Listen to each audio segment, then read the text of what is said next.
Cassian Mercer didn't wait for the chauffeur. The car hadn't stopped rocking when he shoved open the door and strode into the chaos outside St. Barth's Chapel. Flashbulbs burst like tiny detonations. Reporters yelled his name as if volume could buy access. Then one of them lunged too far, microphone grazing the bride's cheek. Cassian caught the mic mid-air and handed it back. Calm, deliberate, eyes sharp enough to cut through the shouting.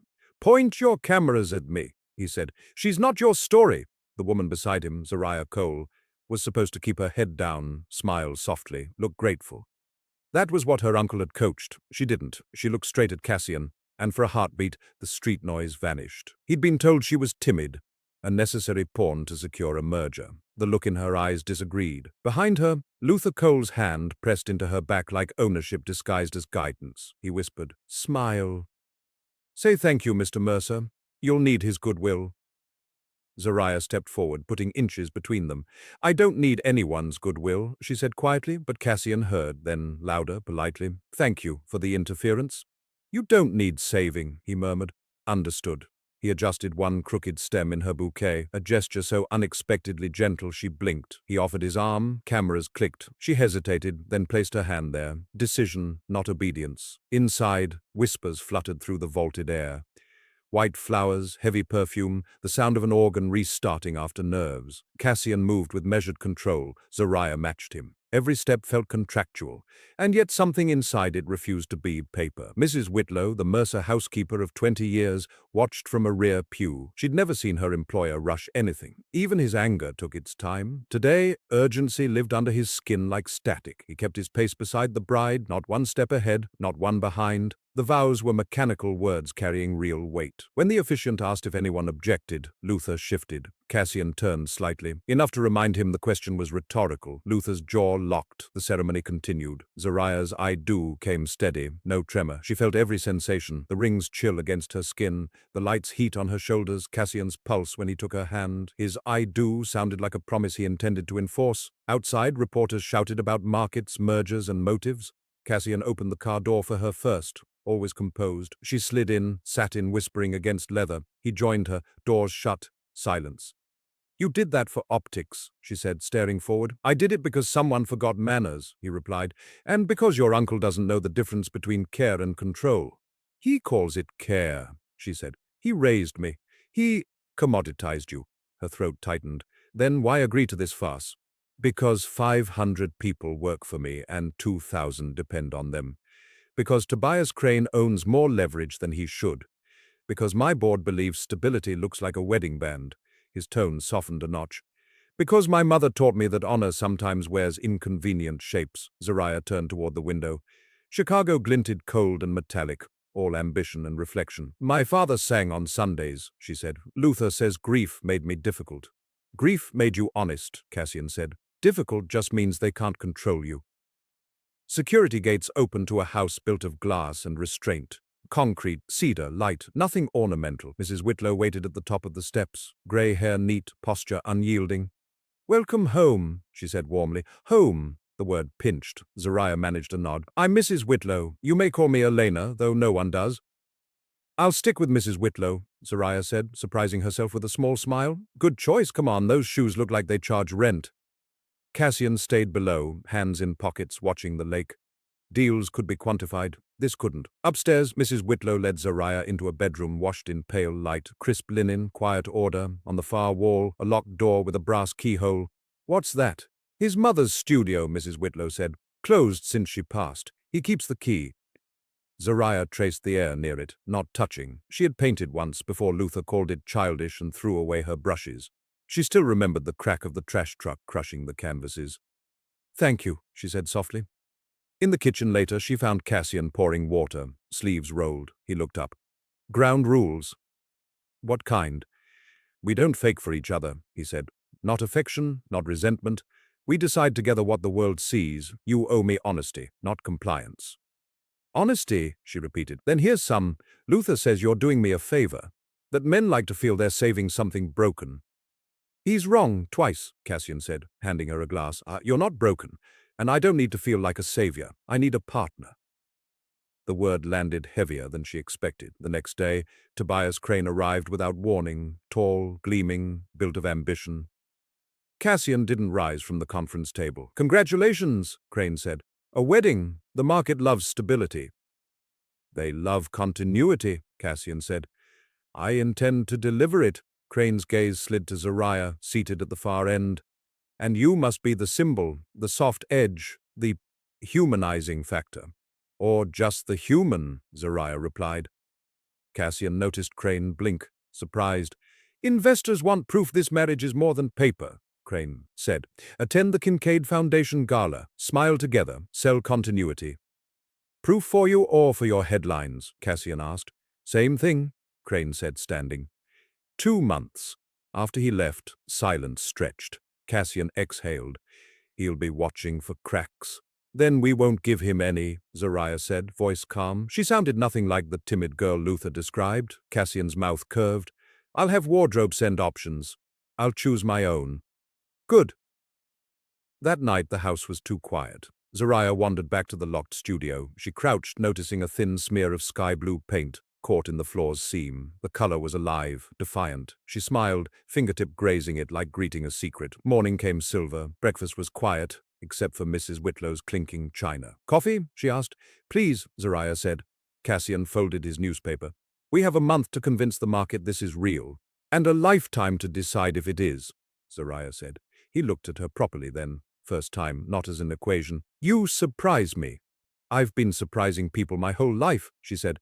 "They just never thank me for it." For the first time he laughed, a low, startled sound that warmed the air between them. Mrs. Whitlow smiled into the coffee pot. Maybe, she thought, this house would finally start breathing again. Mrs. Whitlow led Zariah down a hall that smelled faintly of cedar and lemon oil. No grand tour, just small introductions. "Laundry's here. If you touch it, I'll protest. Library there."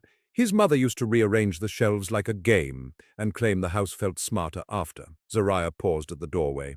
Not a museum room, spines cracked, corners softened. She trailed a finger along titles, finding a slim collection of essays with penciled notes in the margins. The handwriting was neat, quick, impatient with nonsense. It looked like Cassian sounded. She found him in the music room after sunset. Sleeves rolled again, hands hovering over a piano key like he was deciding whether to wake the instrument. He pressed once, twice, testing the sound, and then stopped, aware of her. "Do you play?" he asked. "I listen," she said, stepping closer. "I used to hum when I painted. Luther said it made the neighbors think I was weird." "Good," Cassian said, deadpan. "We could use more weird." She laughed before she could help it. He held her gaze and did not pretend he didn't enjoy the sound. "Dinner in 10, Mrs. Whitlow announced from the doorway, then gave them the look of a woman who knew that kitchens built families and tables finished the work. They ate in a smaller dining room, not the cavern built for donors. Cassian poured water, not wine. "You don't drink?" she asked. "I do," he said, "but not when I'm thinking." "You're always thinking." "I'm trying to be better at feeling," he said, surprising himself, and her brows lifted. "Why?" she asked. "Because numbers don't sit beside you when markets close," he said. "People do." She nodded. "My mother used to say the same thing without spreadsheets. Say it to me like she would. She'd say, 'Baby, songs don't care if they sold out a stadium. They care if you sang them to someone who needed them.'" He didn't speak for a long heartbeat. "What was her name?" "Ariel," Zariah said, hearing it land softly between them. "My father was Isaiah. He taught me to count stars. I stopped when I realized I was always losing track." "Keep losing track," Cassian said. "It's the only math that matters here." The words were quiet. They felt like permission she hadn't known she was waiting for. Later, when the house fell into that careful hush big houses learn, she drifted to the locked studio again. The keyhole caught light. She pressed her palm against the door, as if warmth might seep through. Footsteps behind her. She turned. Cassian, watching, something wary in his shoulders. "I want to see it," she said. He studied the door, then her. "I haven't opened it since the funeral." "Then let it be today," she said softly. "Let it be now." He drew a key from his pocket like it had weight. He held it for a second, as if asking himself one last time, then placed it in her hand. "You do it," he said. "I'll follow." The lock gave with a reluctant click. The door swung. Air moved, cool and full of held stories, jars with brushes, a stool with a paint-smeared cushion. Canvases turned to the wall. Everything paused mid-breath. Light fell through the skylight like it knew where it belonged. Zariah stepped in slowly. She didn't speak. She let the room introduce itself. Cassian remained in the doorway, hands clenched like a man bracing to hear a note that once broke him. "She liked ultramarine," he said, voice controlled. eyes on a jar of dried pastels. She liked courage, Zariah said, touching a rag stiff with color. Colors that didn't apologize. He let out a sound that wasn't quite a laugh. That's exactly what I said once, he murmured, almost to himself. She turned to him. Thank you for letting me in. I'm not sure I did, he said. I think the room decided.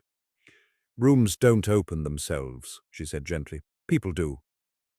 He glanced at her, the kind of look that reorders a few assumptions and puts down one new root. Leave it open, he said when they stepped back. Please. The next morning she returned at first light, alone. She didn't paint yet. She stretched a canvas, taped the edges, prepped brushes. Ritual. Mrs. Whitlow appeared with a mug. Miss Zariah, she said, setting it down, using the honorific like a knit blanket, not distance. I kept this door clean, but not too clean. You did perfectly, Zariah said, absorbent cloth tucked under her wrist like an armband. She stood before the canvas and let her breath find a pace. A faint hum escaped her, old habit slipping past the guard. She caught herself and stopped. Don't you dare, Mrs. Whitlow said without looking up. If the neighbors complain, I'll invite them to dinner and feed them until they can't. Zariah laughed, and the hum returned on purpose. At noon, Cassian leaned on the threshold and watched. She hadn't noticed him yet. She was pulling charcoal lines, mapping where light would fall. When she stepped back, frustrated, he said, Keep going. I haven't started. You have, he said. You're editing before you've drafted. Wrong direction. She turned, charcoal across her thumb like war paint. You manage a company with phrases like that. I put out fires with them, he said. Then tell me something that will keep me from scrubbing this. Iteration builds courage, he said. You don't need courage to start. You build it by starting. She looked at him for a quiet beat. Stay, she said, but don't talk. He saluted lazily and stepped back against the casing, present without intruding. The sound of charcoal moved through the studio like a soft metronome. Evenings shifted. They ate in the kitchen. Sometimes Elowen called and filled the speaker with her velocity. Are you treating my sister-in-law like royalty? She demanded of Mrs. Whitlow. I'm treating her like a person, Mrs. Whitlow said.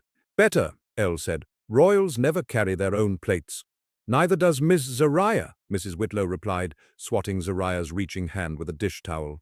Tyranny, Zariah said lightly. Love, Mrs. Whitlow corrected, and nobody argued. The gala invitation arrived in a stark envelope that looked more like a summons. Kincaid Foundation silver ball. Cassian set it on the counter. We can skip it, he said. Crane will pout and then posture. We'll go, Zariah said, and we won't perform. We'll attend. Difference? Performance asks for applause, she said. Attendance asks for presence. He smiled without showing teeth. Then we'll be present. She declined the stylist Cassian's assistant recommended. You'll be a headline, the assistant warned. I already am, Zariah said. I may as well write the copy. She chose a dress herself, black, simple, with an architectural shoulder and a slit that read intentional, not pleading. The mirror returned a woman who'd stopped apologizing. She pinned her hair in a way that revealed the clean lines of her face, applied lipstick like a punctuation mark, and said to her reflection, You're allowed. Downstairs, Cassian waited with a tie he hadn't bothered to match to anything. He stopped speaking mid-sentence when he saw her. Not a dramatic gasp, a microsecond of recalibration. You look like a decision, he said. You look like the consequence, she said, and a slow grin answered. At the gala, cameras found them, how cameras do, with hunger. Cassian placed a hand at her back without claiming the territory. Crane materialized from a cluster of donors who smelled like new money and old entitlement. Lovely, he said. Persuasive? We're here to enjoy the music, Zariah replied, voice even. Investors don't dance, Crane said. They will tonight, Cassian answered, and then he led her to the floor like a man not asking permission. They moved with restraint and heat threaded through, a combination that made observers uncomfortable because it refused spectacle while being unmistakably intimate. Are you nervous? He asked under the music. Not anymore, she said. He wants a crack. I am not a crack. Strong sentence, he said. Strong truth, she said. They circulated with precision. Cassian introduced her to directors whose smiles had been rehearsed for years. Zariah met them with a gaze that refused to be impressed by the wrong things. When a philanthropist in emerald silk asked, And what do you do, dear? Expecting a stumble, Zariah said, I paint. I'm rebuilding my practice, like she was stating a quarterly goal. The woman blinked, then adjusted her opinion as if it had been sitting crooked. On the balcony, city lights combed the river. They stood close enough for warmth and far enough for breath. You handled that room, Cassian said. I didn't handle it, she said. I refused to shrink. different sport. Teach me, he said. You already know, she countered. You were just using it for the wrong game, he laughed quietly. You're dangerous. I'm done being polite where I should be clear. Keep being clear, he said. I'll match you. They returned inside. Crane watched through the glass, face unreadable. He'd gotten his optics and something else he didn't ask for. A couple not pretending. The next morning, the headlines were annoying in the way competent writing can be, accurate without nuance. Zariah turned pages, then set them down. A smaller column quoted her, "I'm rebuilding my practice." She felt that sentence in her chest like a steady drum. She went to the studio and mixed a blue that didn't apologize. By afternoon, Elowen swept in without knocking, carrying pastries and a weather report of gossip. "You," she said to Zariah, evaporated 3 condescending smiles with a sentence. "I brought croissants as tribute." "Tribute accepted," Zariah said, hugging her amid flakes. Cassian watched them, something relaxing in his shoulders that had been coiled for years. Elowen poked him in the ribs. "You look less haunted. Keep it up." "Working on it," he said. They ate in the kitchen, elbows on wood, sugar on lips. Elowen tilted her head at Zariah. "Do you paint loud?" "I paint true," Zariah said. "Same thing," Elowen replied. "Sometimes." Evening settled. Cassian took a call about supply lines, face sharpening, voice efficient. Zariah cleaned brushes, hands rhythmic. The doorbell cut through the house like a bad memory. Mrs. Whitlow answered and stiffened. "You can wait in the foyer," she said, icily polite. Luther stepped past anyway, cologne a little too eager. He found Zariah in the hall. "There you are," he said, like she'd gotten lost in his home. "You look expensive." "I look like myself," she said. "I raised you," he began. "You monetized me," she corrected. "I need $1 million, he said, smiling as if numbers were charm. "Consider it back pay for years of sacrifice. Your husband will want quiet. Be smart." Cassian appeared beside her, presence like a door locking. "You will leave," he said. "You will not return without an invitation." Luther smirked. "Big men like to say small words." "I choose them on purpose," Cassian answered. "No," Luther turned to Zariah. "You owe me." "I owe you the truth," she said. "You didn't raise me, you contained me, and you broke things that were never yours." Her voice was even, her eyes unblinking. "Leave." He tried to laugh and couldn't find the sound. He left with the posture of a man who believed every door would always open. This one didn't. In the kitchen her hands shook. Cassian waited until she looked up. "You were extraordinary," he said. "I felt tired," she admitted. "That's what courage feels like after," he said. "Before it feels worse." She breathed out a long exhale she hadn't realized she'd been withholding for years. "Stay," she said. "I'm here," he replied, and didn't look at his phone when it buzzed. Elowen arrived the next morning with the kind of cheer you bring into houses that used to echo. "Who do I have to thank for that headline? Mercer Gala presents calms market." That phrase could put a therapist out of business. She kissed Zariah's cheek, squeezed her hands, and then saw the tension she hadn't expected. "What happened?" Zariah glanced at Cassian. "Family visitor," he said. Elowen's eyebrow rose. "Do I need to leave pastries on a doorstep like a warning?" Zariah smiled despite herself. "He left." "Good," Elowen said, voice bright as cut glass. "We're practicing a new religion here. It's called no more permission slips." Mrs. Whitlow set coffee on the island. "Amen."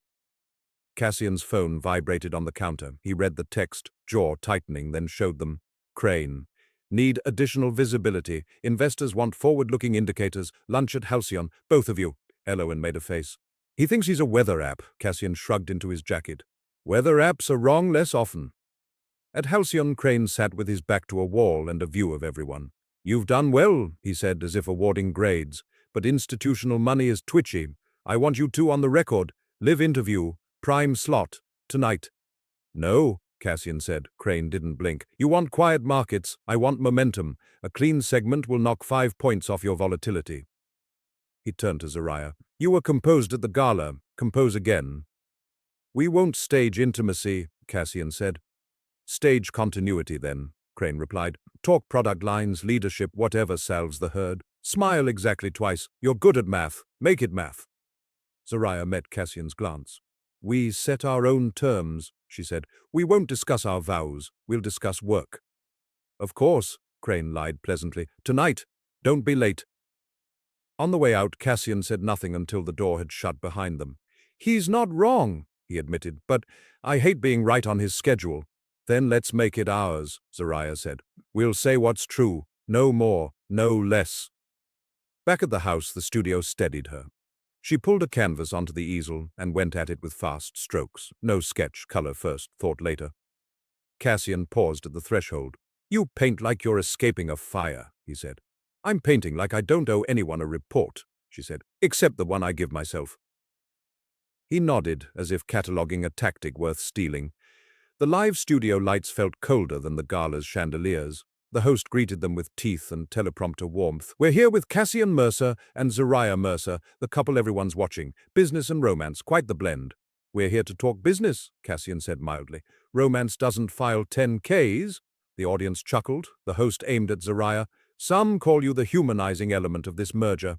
I'm a person, she said, voice level, not an element. I paint, and I believe in the work my husband's company does when it invests in people who do the work. Was this an arranged marriage? The host pressed. We arranged it together, Zariah said. That's the only arrangement that matters. Is it love? We don't owe you a definition, Cassian said, with a small, inconvenient smile. We owe results. We've stabilized metals inputs with a new contract. We've stood up a design division to bring prototyping in-house. We signed an R&D partnership that cut cycle time by 30%. The host tried again, softer. Zariah, what do you see when you look at this company? A structure that forgot it needed windows, she said. We're opening them. The producer flashed the rap cue. The host closed with a line about leadership in uncertain times. Lights cut. The room exhaled. That will do, Crane texted. Elowen sent 12 clapping emojis. Mrs. Whitlow sent a single period, which in her lexicon meant perfect. Outside, the air tasted like the hour between late and too late. Zariah threaded her arm through Cassian's. How do you feel? Like we didn't lie, he said. That's rarer on television than ratings. Good, let's go home. The next 48 hours were a slow turn of a wheel. Markets hiccuped, then calmed. A mid-tier publication ran a piece titled, A CEO Who Refuses to Perform. Is that the new performance? Zariah didn't read the comments. Elowen did, and announced a ban on doom scrolling. Anyone caught will be sentenced to 3 croissants and a nap. Reginald Mercer arrived with a bouquet that looked too formal to be sincere, and was sincere anyway. He stood in the studio doorway and cleared his throat. May I? Please, Zariah said. He entered as if stepping onto a chapel floor. He studied the canvases, not touching, hands folded like he might break the air. She'd have liked your edges, he said. She disliked timid choices. So do I, Zariah said. We've had enough of those. He nodded, eyes shining with something he refused to call grief. I wasn't a very brave father, he said. I mistook caution for care. She didn't flinch from the offering. You're here now, she said. That counts. He exhaled as if putting down a crate he'd carried too long. Thank you. Word arrived from Alma Klein, the gallery owner Elowen adored. Come by, bring 3 pieces. Zariah took photos, then changed her mind and carried the canvases herself with Elowen, navigating doorways like air traffic control. Alma examined in silence, then in close detail, then with a sudden clap. They're not pretty, she said, delighted. They're honest. I was done being polite, Zariah said. Good, Alma replied. Polite walls make polite prisons. We'll give you a corner, 3 weeks from Friday. Small show, tight edit, brave placement. You'll hate me during install and thank me after. Noted, Elowen said. I'll bring a camera and a flask. Bring good shoes, Alma said. Flasks are for people who haven't learned to breathe through panic. Back home, Zariah set up a second canvas and worked past midnight, shoulder-aching, jaw unclenching, only when color finally landed where it had refused to all day. Cassian left coffee at the studio door at 6 and a note that said, Do not argue with perfectionism before breakfast. In the office, Crane played at benevolence with the board while flicking matches at rumors with his other hand. Anonymous accounts whispered that the marriage papered over losses. Numbers answered back louder. Procurement showed forward contracts inked. A manufacturing lead posted a photo of her team with a caption, We make things here. Try a rumor. That beats that. Luther tried again, leaving a voicemail so gentle it sounded rehearsed. Zariah deleted it and blocked the number. I should have done that years ago, she told Mrs. Whitlow, who murmured, A locked door is still a boundary. The show opened smaller than a headline and larger than a living room. People came because Alma's eye was a magnet and because the city was learning a new name. Zariah stood beside canvases that did not ask to be liked. They demanded to be met. One was called Ledger, blue over bone, straight lines interrupted by honest chaos. A woman in a grey coat stopped in front of it and didn't move for a long time. "I know that," the woman said finally. "I've lived in that." Zariah's throat tightened. "Me too," she said. "Thank you for saying it out loud." Red dots appeared one by one beside pieces. Cassian tried not to hover and failed. Ilawan took photos until she forgot to. Reginald shook Alma's hand like a man passing his son's heart to a new custodian and finding it safe. After, in a side courtyard strung with low lights, Cassian went to one knee without choreography. The ring looked like a promise, not a trophy. "We did it once for them," he said. "Would you do it again for us?" "Yes," she said, not crying, because the moment didn't need salt to be real. They renewed their vows at sunset behind the house, lake quiet as breath. Eloan cried. Reginald clapped in a rhythm that sounded like a second chance.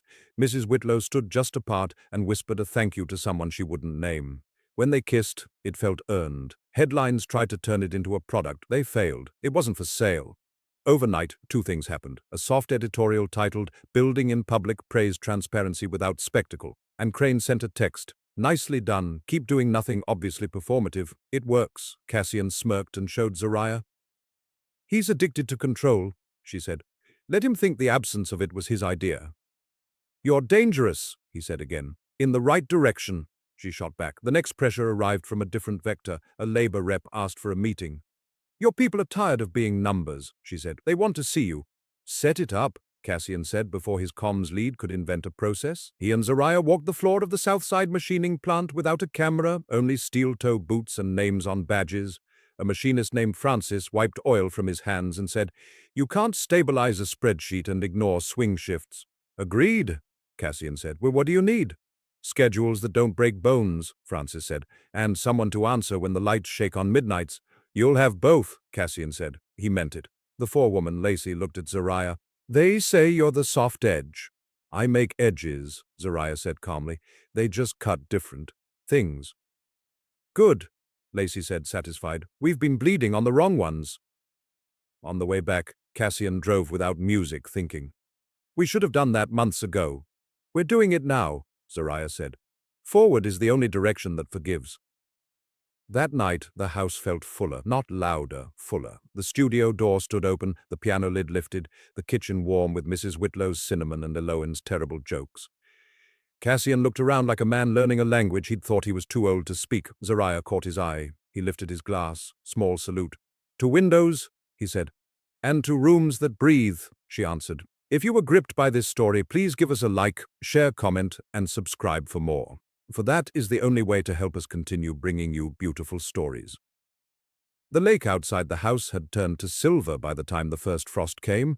It wasn't snowing yet, but the air carried that edge that made everything feel sharpened. Zariah had been waking early, painting while the city slept. Color had replaced hesitation. Her movements were sure. Cassian had been dividing his days between boardrooms and the warehouse floor, less executive, more listener. The company was changing quietly, without press releases. One evening, when she was mixing paint, he came into the studio with a file. "Crane wants an expansion," he said, "into design consultancy. He wants your name attached." "He wants the symbol," she said.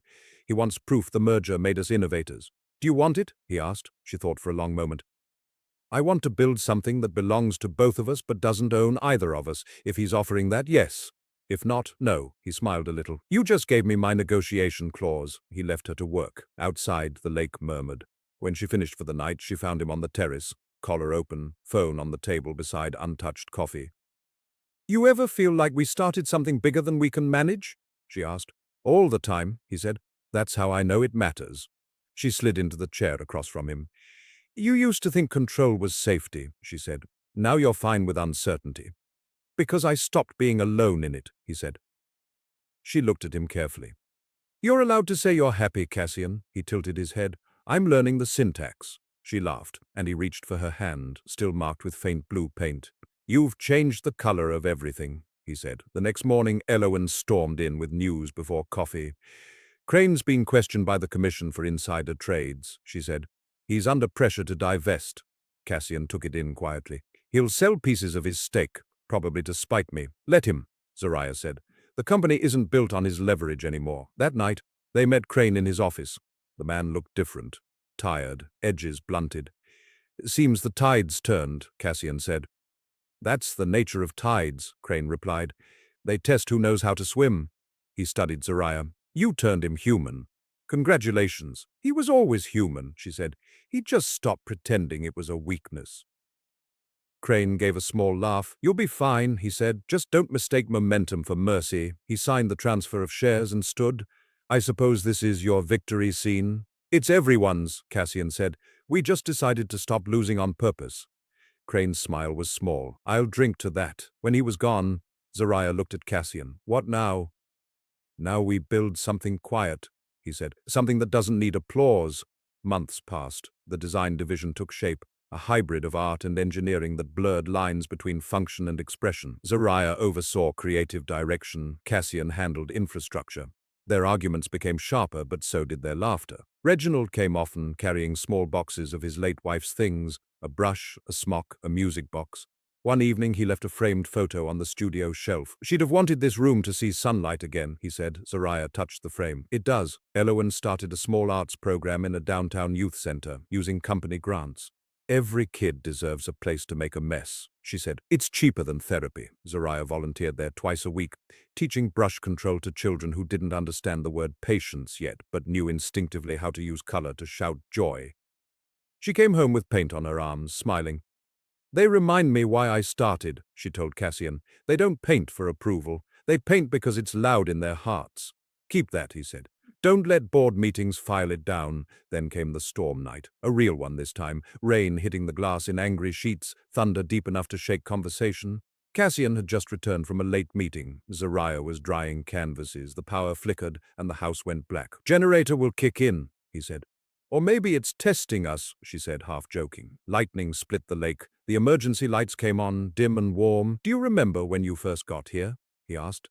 You said this place felt like a cage. And you said it wouldn't be one, she replied. You kept your word. He took a breath. I thought love was management. Turns out it's maintenance.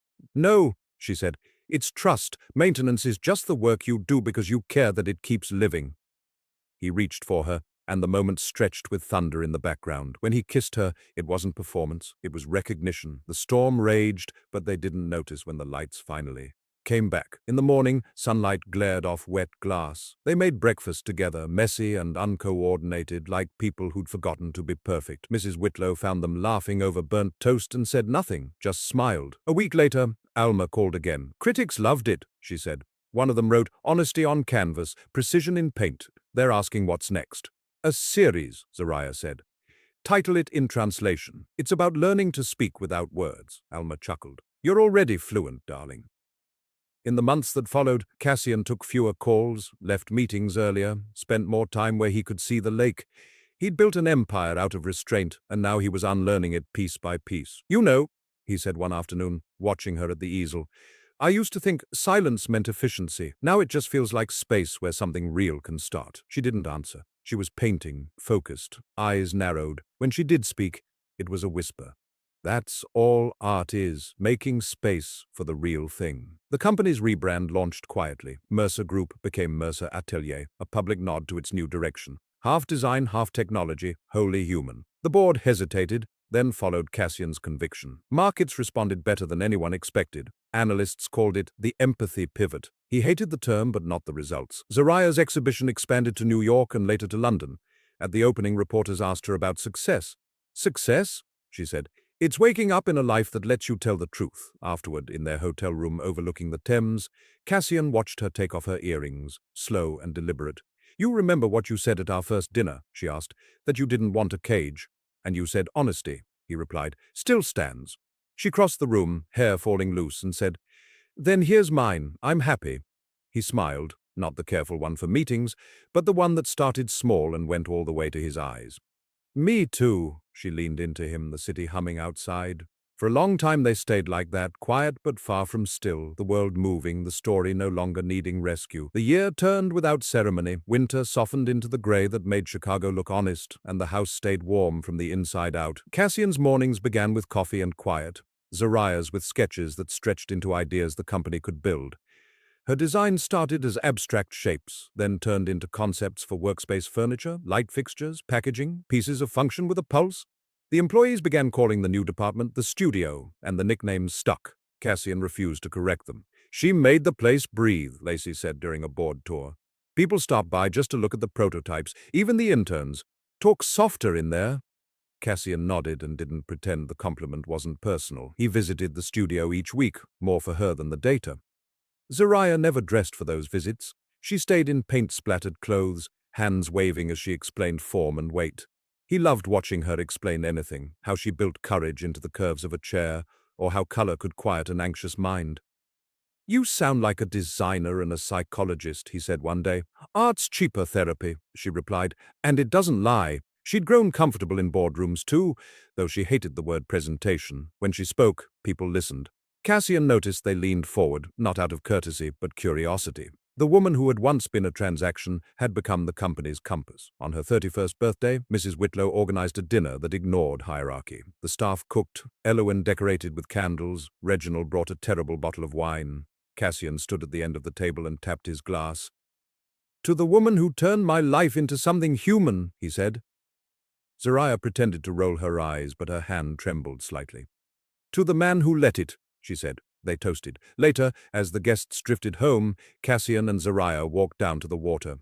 "Do you ever think about the start?" she asked. "Every day," he said. "It keeps me grateful."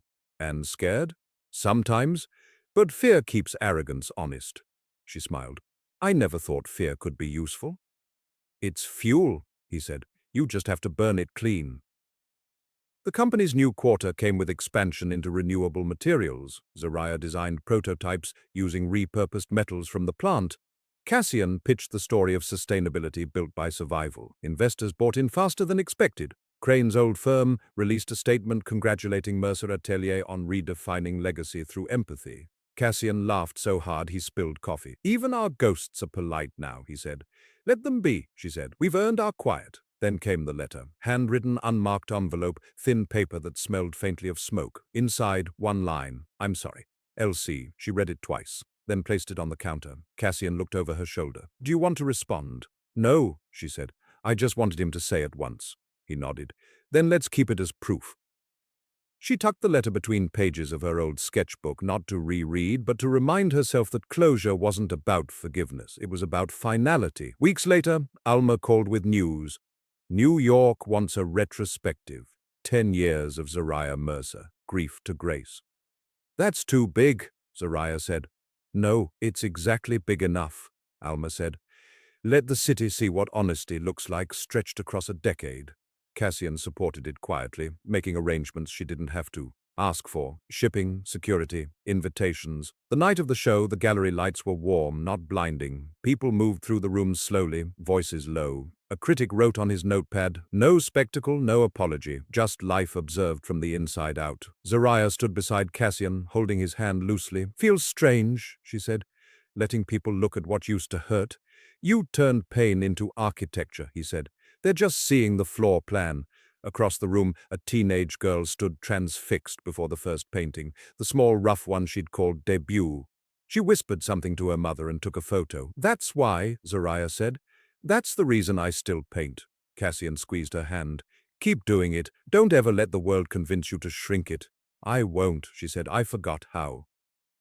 The next morning, the news cycle was mercifully kind. Phrases like modern renaissance and emotional precision made Zariah laugh. "Emotional precision sounds like a diagnosis," she said. "It sounds like survival," Cassian replied. They spent the weekend away, driving north until the city disappeared behind them. A rented cabin, a fireplace, no reception. Snow began to fall that first night, steady and soft. "You still restless?" he asked. "Always," she said. "Restless is living." They cooked badly, burned half the meal, then ate anyway. Later, wrapped in blankets, she said, "Remember the first day we met?" "You mean when I intercepted a microphone?" "No," she said, smiling into the dark. "I mean the moment after, when you straightened the flower in my bouquet. That's when I knew." "Knew what?" "That you weren't the man my uncle described." "And what kind of man am I?" "The kind who'd rather be decent than impressive." He exhaled a quiet laugh. "That's new." "So are we," she said. They stayed until the fire died down to embers, and the wind outside stopped sounding like warning. By spring, the studio had doubled in size. Cassian hired apprentices from Elowen's youth program. Zariah mentored them herself, patient but exacting. Art isn't freedom, she told them once. It's responsibility with rhythm. One boy asked, "How do you know when you're done?" She smiled. "When it stops asking you to stay." That summer, Reginald announced he was moving to Italy. "I'm too old for winters," he said, "and too young for silence. I'll send postcards and disapprove of your success from afar." "You'll visit?" Cassian said. "You won't stop him," Zariah added. "He's already packed his shoes." They laughed, hugged him, and let him go. His absence was the kind that didn't leave emptiness, just gratitude. In autumn, a reporter asked Cassian in an interview, "What changed Mercer more, innovation or love?" He answered without hesitation, "They're the same thing when you do them right." When Zariah heard the clip later, she smiled. "You're turning poetic." "Occupational hazard," he said. One night he came home late to find her asleep in the studio chair, a half-finished piece beside her. He covered her with a blanket and studied the painting. It wasn't like the others. This one was softer, almost tender. He recognized their house, the reflection of the lake, a silhouette at the piano, him maybe, though she'd only suggested the shape. Beneath it, in thin paint, she'd written a single word, "enough." He touched the frame gently, as if to avoid waking it, then turned off the light. The following morning, the smell of turpentine and toast mingled through the house. Zariah woke to find Cassian sitting on the edge of the bed with a newspaper folded to the arts section. "Your show's been extended another week," he said. She blinked against the light. "Did Alma bribe them?"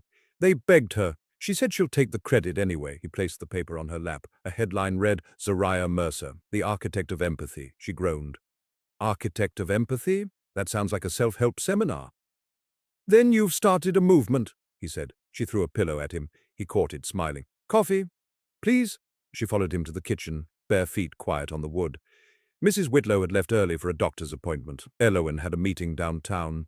It was rare to have the house to themselves in the morning. Cassian poured coffee while she leaned against the counter. "Do you ever think about disappearing?" she asked suddenly. "Not forever, just long enough that no one expects you to explain anything." "Every quarter," he said. "I call it fiscal burnout. Let's disappear for a weekend. No phones, no meetings." "Where?" "Anywhere that doesn't know our names." They chose a small town near the lake, 3 hours north, population barely 2,000. The innkeeper recognized Cassian's face from some magazine, but had the grace not to say it. They spent the first day walking the shore, the second getting lost in an antique store. "These people kept everything," Zariah said, touching a row of postcards from the 1940s. "Proof they were here," Cassian said. "Or proof they wanted to be remembered." "What about you?" she asked. "Do you want to be remembered?" He looked at her like the question had never occurred to him. "I want to matter now. Memory's not my department." That night they found a diner that served coffee so strong it could strip paint. The waitress, a woman in her 60s with silver braids, took one look at them and said, "Newlyweds?"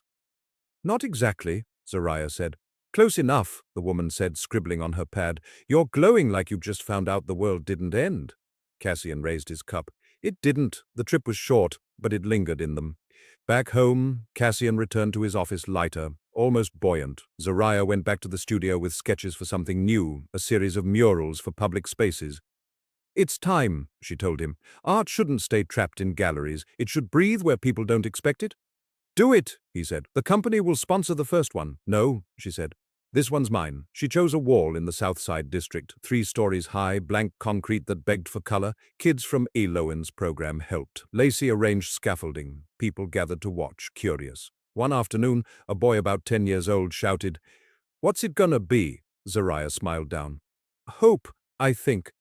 "What color's that?" "Every one you don't throw away," she said. The mural took 2 weeks. When it was done, the mayor's office called for a photo op. She declined politely. "Let the wall talk," she told them. Within days, photos of it were everywhere. A woman's face emerging from a field of blue and gold, eyes closed as if listening to something distant. The caption people used online was simple. "She's home." Cassian visited one evening when the crowd had thinned. "You've created a landmark," he said. "No," she said. "A mirror," he nodded, understanding. The following months blurred into projects and travel. Cassian attended summits. Zariah held workshops. They'd come home to collapse together on the couch, too tired to talk but unwilling to be in separate rooms. It was a rhythm they liked. Effort and ease balanced like breath. Then came the invitation from London, an award ceremony honoring innovation in cross-industry design.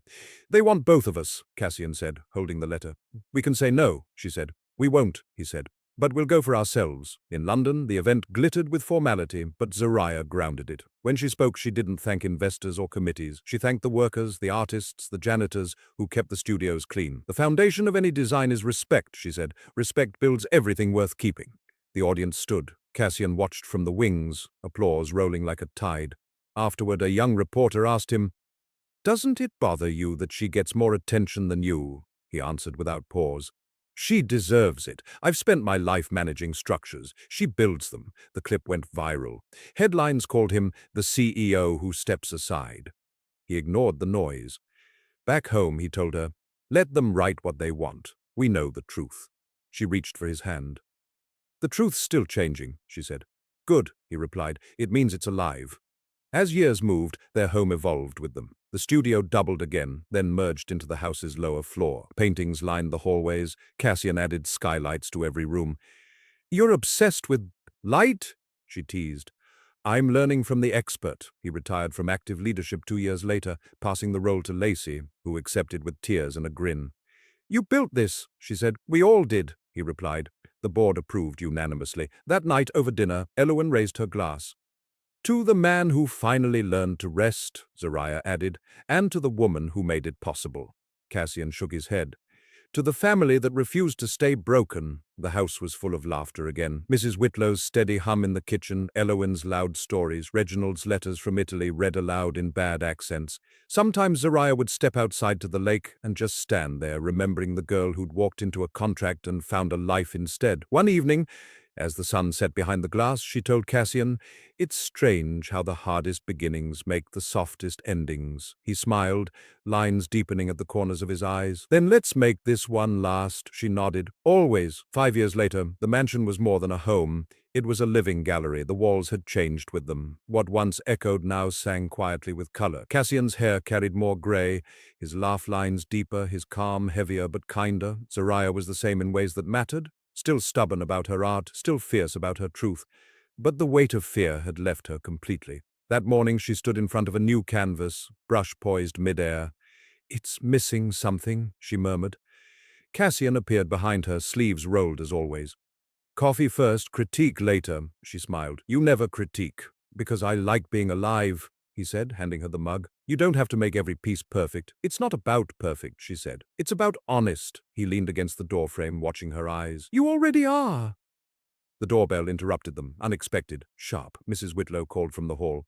"Delivery, ma'am, looks urgent." Zariah wiped her hands and took the envelope. No name on it. Inside, an invitation embossed in gold. "The National Museum of Modern Art requests your participation in an exhibition celebrating artists who redefine narrative through design." She blinked. This is huge," Cassian read over her shoulder. "You deserve it. It's not just me. They want the story of us. The art, the company, everything. Then they'll get it," he said. She looked uncertain. "It feels too exposed." "You've been hiding in plain sight for a decade," he said. "Maybe it's time the world saw the full picture." The preparation took months. Documentarians followed them discreetly, recording interviews, collecting artifacts. Elowen ran logistics. Alma curated the older works. Lacey coordinated installations. The project was titled Structures of the Heart. Zariah hated the name, but couldn't deny it fit. When the press asked what it meant, she said, "It means love built something tangible." The opening night was enormous. Politicians, artists, workers from the original plants.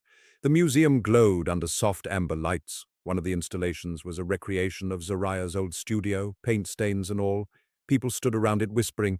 "You built a monument," Cassian said. "We built it," she corrected. "Your fingerprints are everywhere." He smiled. "Finally, someone noticed my coffee deliveries." As the night deepened, a reporter asked Zariah, "If you could say one thing to the woman you were before all this, what would it be?" She didn't hesitate. "You weren't broken. You were just buried." The clip would go viral the next day, shared by people who didn't even know her name, but understood her meaning. Later, when the crowd thinned, Cassian led her out to the courtyard. Music drifted faintly from the lobby. "You've been quiet," she said. "I'm thinking," he replied. "About what?" "How the right person can turn a contract into a covenant." She looked up at him, eyes bright with memory. "We didn't plan this," she said. "We signed papers, not promises. And then we kept the promises anyway." She touched his face, tracing the lines time had given him. "Do you regret any of it?" "Only that it took me so long to see you properly," he said. "You saw me the day you stopped my uncle?" "No." he said. That was instinct. Seeing you came later, when I realized you weren't the woman they described, you were the mirror I needed. That's poetry, she said softly. That's practice, he corrected. They went back inside hand in hand, but she noticed he was slower on the steps than before. You all right? Just tired, he said. The doctor would call it stress later, nothing serious, but she started watching him more closely. He kept brushing it off, saying, I'm fine. Stop turning me into one of your projects. You are my masterpiece, she teased. Unfinished, but promising. Promise me one thing, he said one night as they sat by the fire. If I slow down too much, don't wait for me. Keep moving, keep painting. She frowned. That's not a promise I'll make. Then make a better one, he said. Promise you'll keep living, even if I'm not next to you. You planning to disappear? She asked lightly. Not voluntarily, he said, smiling faintly. She looked at him for a long time, sensing a truth he wasn't saying. Over the next few weeks he seemed fine. He attended board meetings, hosted dinners, even joked with Elowen about learning pottery, but one morning he didn't come down for breakfast. Mrs. Whitlow found him in the library chair, book fallen across his chest, peaceful, like he'd simply decided to rest a bit longer. The house went silent, the kind that hums with disbelief. Zariah stood in the doorway, unable to move. It took Elowen's hand around her wrist to break the freeze. He wasn't in pain, Elowen whispered. He went the way he lived, calm and stubborn. The days that followed blurred into condolences, letters, tributes. The press wrote obituaries calling him visionary. The employees left flowers outside the gates. Alma flew in to help with arrangements. When they asked Zariah about a public memorial, she said, No stages. He hated microphones. We'll keep it here.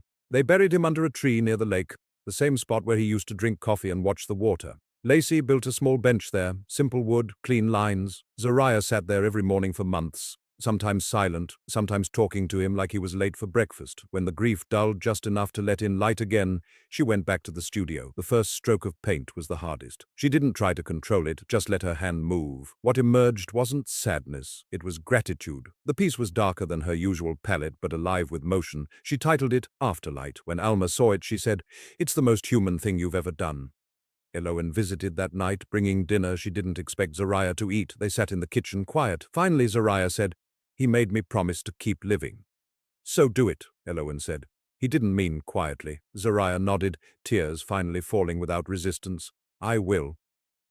The next morning she painted until sunrise. The canvas filled with a horizon that refused to end. Months passed quietly after Cassian's funeral, but the silence wasn't empty anymore. It was the kind that hummed softly, like the pause between verses in a song that still has more to say.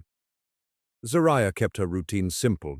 Paint, teach, walk by the lake. People called to check on her. Elowen every morning, Mrs. Whitlow every evening, Alma once a week. But none of them tried to fix her. They just stayed. The company continued under Lacey's steady hand. Every few weeks she'd send reports or short notes written like updates to an old friend. New apprentices joined the studio. Investors still quoting your speeches. The mural looks brighter after rain. Zariah never replied, but she read every one of them. One afternoon she found a folder Cassian had labeled for when she needs it. Inside were documents and a letter in his handwriting. If you're reading this, you already know I trusted you to finish what we started. The company doesn't need saving anymore, but maybe the world still does. Build something that teaches kindness as currency. No deadlines, no approvals, just you. Below it was the deed to a building in the old warehouse district, a 3-story brick space, untouched for decades. He'd already transferred ownership to her. She sat there for a long time, the paper trembling in her hands. The next morning she drove. There, the place smelled of dust and forgotten ambition. She walked through the echoing halls, sunlight breaking through cracked windows, and whispered, All right, Cassian, let's build. Elowen arrived that afternoon with takeout and a clipboard. You're smiling, she said, suspicious. What did you do? We're opening an institute, Zariah said, for art, design, mentorship, and second chances, free for kids who think they have none. Elowen looked around the warehouse. This place looks like it wants to collapse. Then we'll make it stand again, Zariah said. He left it for me. Elowen's expression softened. Then let's make sure it feels like him, too. Word spread quickly. Former employees volunteered. Lacey offered resources. Alma donated supplies. Within months, the Mercer Institute opened its doors, a space filled with laughter, paint, and purpose. Zariah didn't decorate it with portraits or plaques. The only sign was a quote painted in deep blue letters across the entrance wall. Build the kind of world that doesn't need saving twice. On opening day, she stood by the door greeting students. A girl about 12, nervous and wide-eyed, asked, Do we have to be good already? No, Zariah said. You just have to start. The program grew faster than anyone predicted. The first exhibition featured students' work beside Zariah's early pieces, a deliberate choice. So they know everyone begins somewhere, she told Alma. During one workshop, a student asked, "Did you love your husband?" Zariah smiled, eyes glistening. "Completely, and I still do. But he's gone." "Love doesn't leave," she said simply. That night she stayed late to clean up the paint-splattered floor. Standing in the quiet, she felt him near, not as a ghost, but as an echo of laughter, as warmth in the air. "You'd hate all this attention," she whispered, "but you'd be proud." A rustle from behind made her turn. Mrs. Whitlow stood in the doorway, holding 2 cups of tea. "He'd have called you impossible," she said, "and then smiled because you were." They drank together in companionable silence. Outside, city lights flickered like fireflies. A few months later, the museum invited Zariah to curate a special memorial exhibition titled Partnerships That Changed Industry. She agreed reluctantly, wanting to make sure it celebrated the collective rather than loss. During setup, she found an old photo of her and Cassian standing at the first gala. Awkward smiles, unspoken tension. She placed it beside one from their vow renewal, 2 sides of a bridge. On opening night, she gave a short speech. "We built this life from contradiction, business and art, profit and purpose, duty and love. What we learned is simple. They're all the same thing when done with honesty." The crowd applauded softly, not loud enough to break the spell.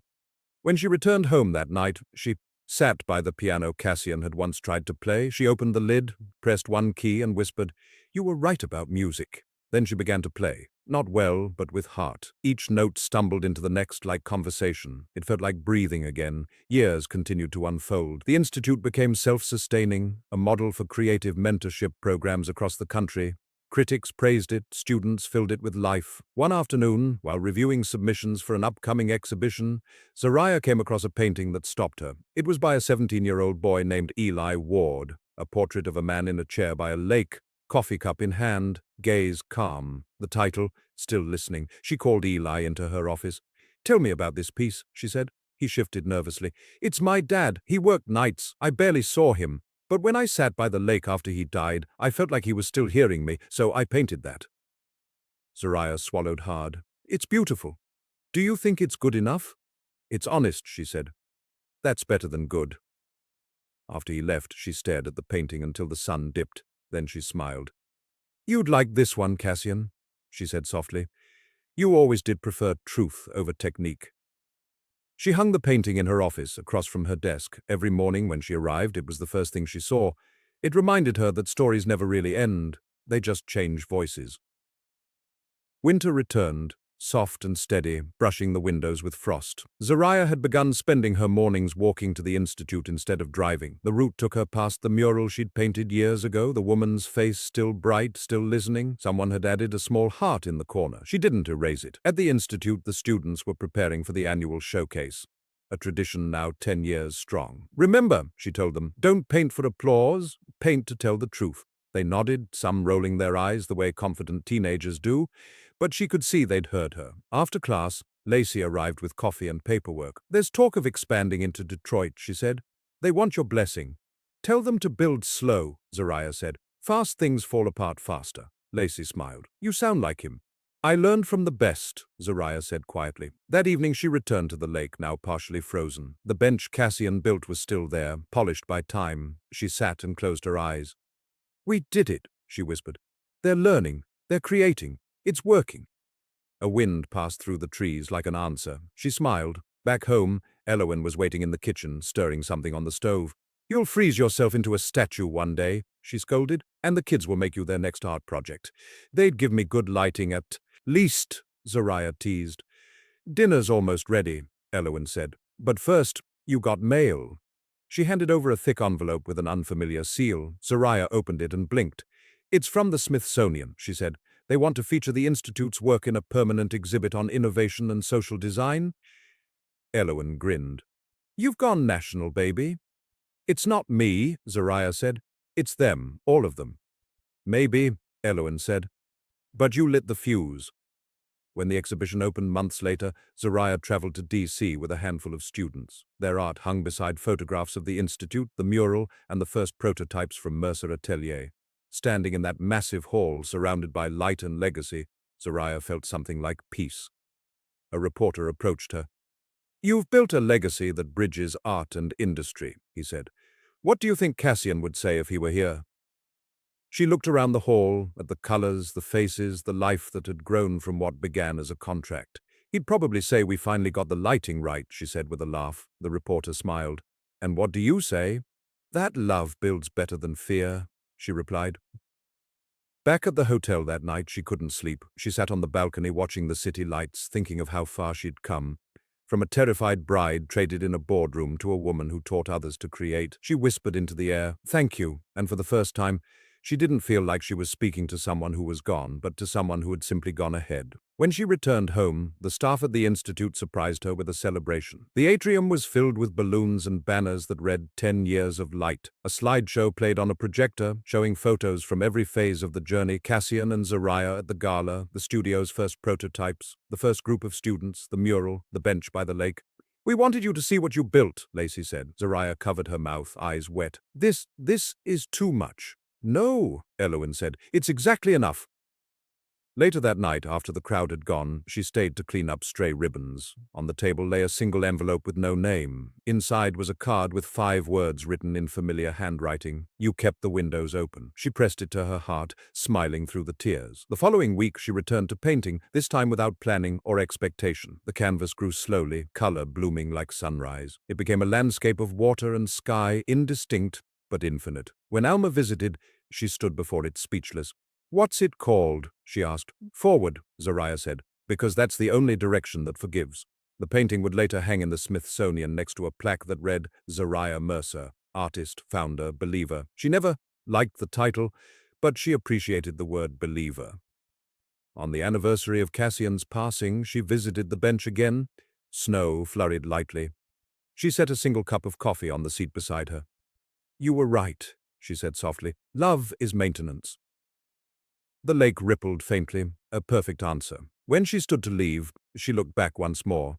The horizon was wide, and for the first time in years she didn't feel small beneath it. She felt infinite, like everything they built had only been the beginning. Spring crept back into the city, soft and persistent. At the Mercer Institute, the walls smelled of new paint and ambition. Students buzzed through the halls, arguing about color theory and proportion, their laughter echoing through the once empty warehouse. Zariah walked among them with quiet pride. "You're smiling again," Elowen teased, leaning in the doorway of her office. "It's weird. I'm not used to it." "Then you'd better adjust," Zariah said. "We've got too much to celebrate." Lacey entered a few moments later, tablet in hand. "We've been invited to collaborate with the United Nations Creative Initiative.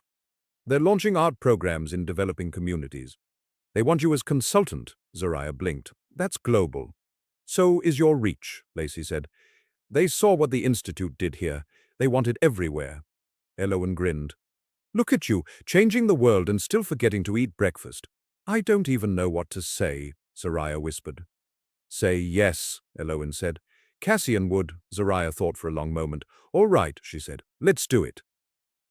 The next months were a blur of travel and planning. She visited schools in Nairobi, art collectives in Seoul, community projects in Brazil. Everywhere she went, she found people who already understood her mission.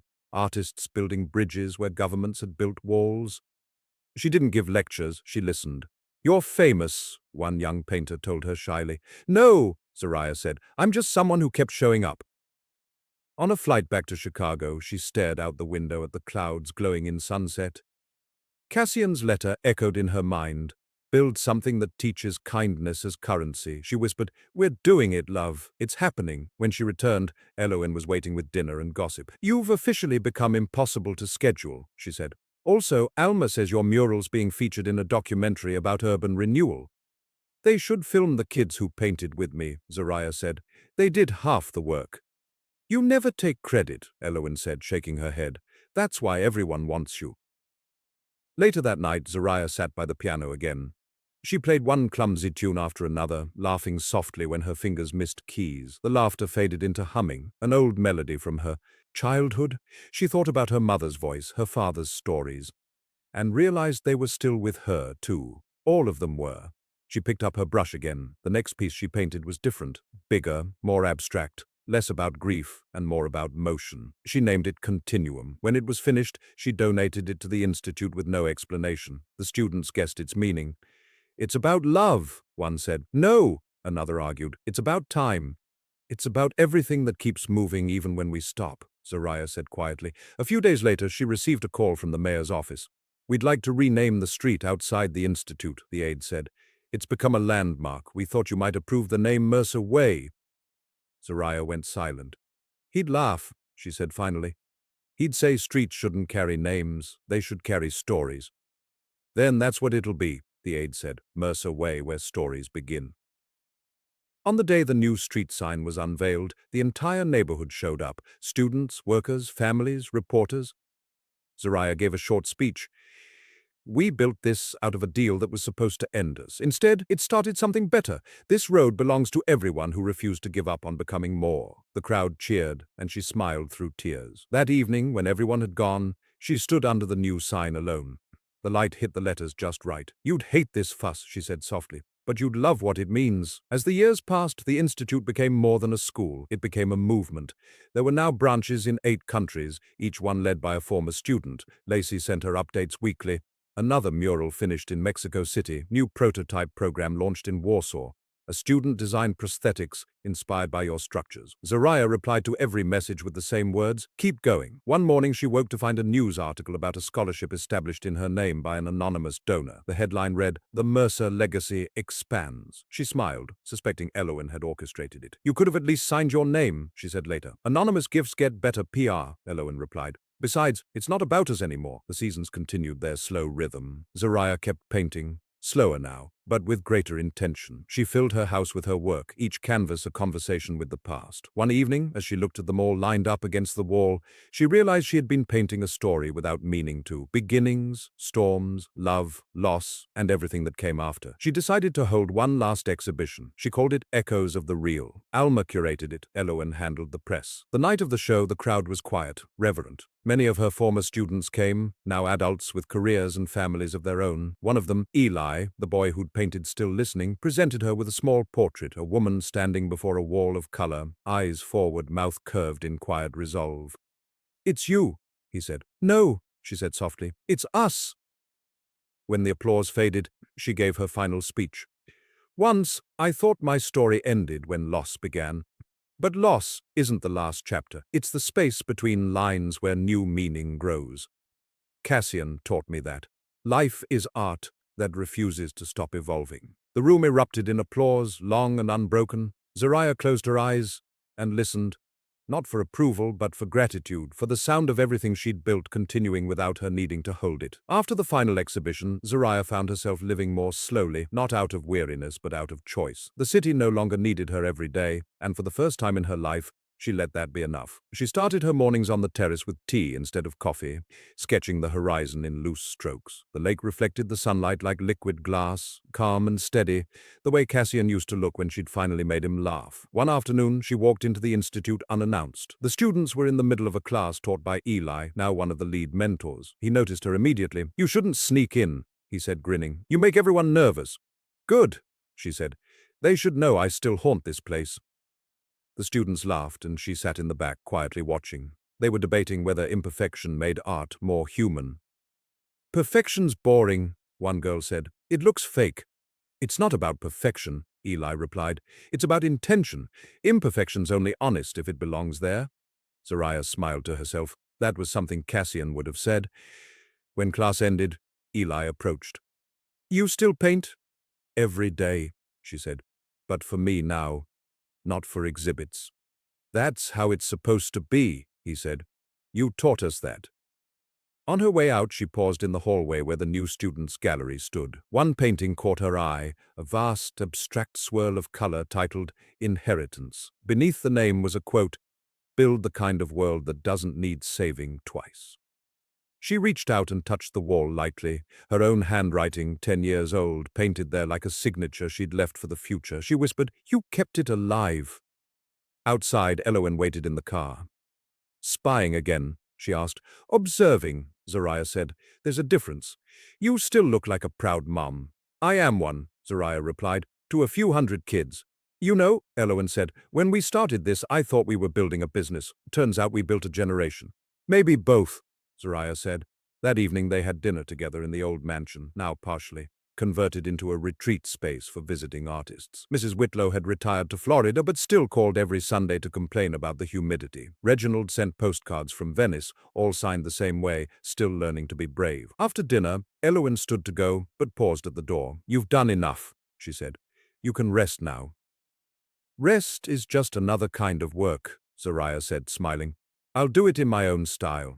Weeks passed into months, and time became soft again. One night, a thunderstorm rolled over the city, not violent but familiar. Zariah stood at the window watching the lightning flash over the lake. She thought of that first storm years ago, when she'd realized love wasn't rescue, it was respect. Still teaching me, she murmured. The next morning, she packed a small bag and drove north to the same cabin she and Cassian had once rented. The road wound through tall trees heavy with spring rain. When she arrived, it looked the same. Old fireplace, creaking porch, silence too complete to be uncomfortable. She stayed for a week. She painted small pieces, read, listened to the wind. On the last day, she wrote a letter and left it on the kitchen table, addressed simply to whoever comes next. It read, "There will always be work to do, hearts to mend, colors to rediscover. Don't chase perfection, chase presence. If you ever doubt yourself, look at the sky. It never asks permission to be wide." When she returned to the city, she gave the key to Eli. "Use the cabin when you need to disappear," she said. "Sometimes quiet is the best teacher." He nodded, too moved to speak. That year, the Institute held its first international student exchange.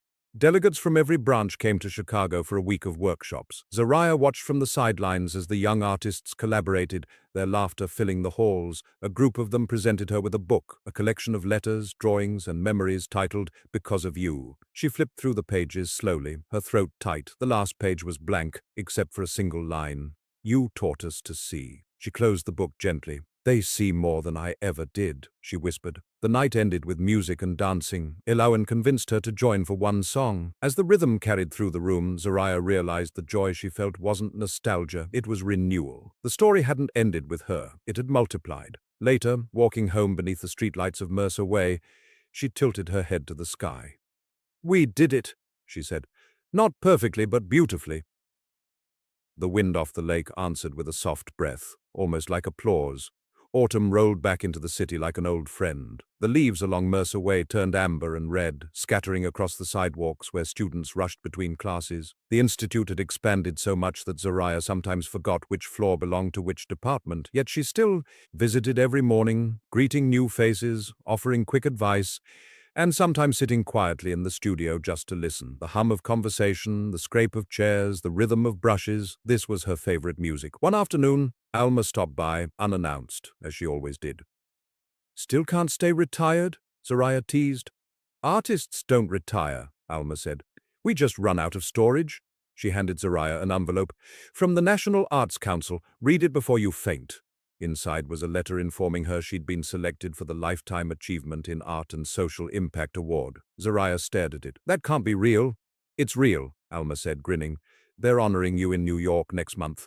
"I don't need an award," Zariah said. "Of course not," Alma replied. "That's why you're the right person to have one." The ceremony was held in a grand hall that smelled faintly of history and fresh polish. Zariah wore a deep blue gown, her hair streaked with silver. When her name was called, the applause was thunderous, but she didn't rush to the stage. She took her time, letting the moment breathe. Her speech was short. "I never set out to change the world. I only wanted to prove that kindness could build something that lasts. If this award means anything, let it mean that love, even quiet love, is enough to keep rebuilding." The audience rose to their feet, some clapping, others wiping their eyes. Elowen, sitting in the front row, yelled, "That's my best friend!" loud enough for the cameras to catch. Back home, the plaque went on a small shelf in her studio, tucked between paint jars. "You don't even display it properly," Alma complained. "It belongs where the work happens," Zariah said, "not where it can gather dust." That night she dreamed of Cassian, not as memory, but as presence. He was standing in their old living room, coffee in hand, smiling. "You didn't need the award," he said. "I know," she replied in the dream, "but it's nice to be reminded we did something right." "You did everything right," he said. She woke with tears drying on her face, and an ache that felt like peace. The next day she decided to host a small gathering at the mansion for everyone who'd been part of the journey. Students, staff, old friends. The place glowed with light and laughter. Mrs. Whitlow had flown in for the occasion, still fussing over her age but delighted to be back. Reginald sent a video message from Italy, holding a glass of wine. "To the only woman who ever taught my son how to live," he said, "and to the woman who taught the rest of us to stop pretending we knew how." The room erupted in applause. Zariah stood and thanked everyone, her voice steady but full. "You all built this," she said. "Every wall, every brushstroke, every brave choice.